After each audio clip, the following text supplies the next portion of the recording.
kinakakanyan. May hinog na guys, oh.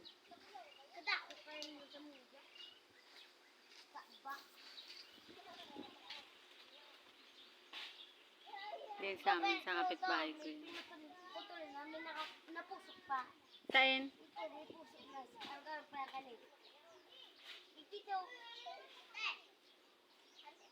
Po!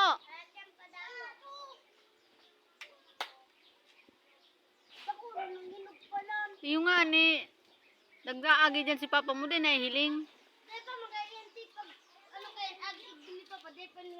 Depan hirinog.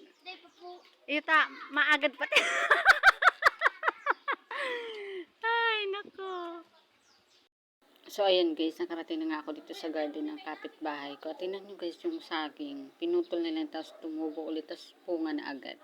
Tapos ito naman yung tanim nilang okra. Ayan, may 3 malalaki na pwede nang ibabaw sa sinaing. Grabe. Favorite ko talaga yung okra.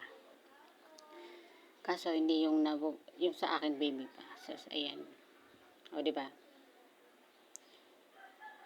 Kasama ko yung mga bata dito. So, yun lang guys. Ma-share ko lang. Dito to sa tabi ng ilog. Sa likod ng school.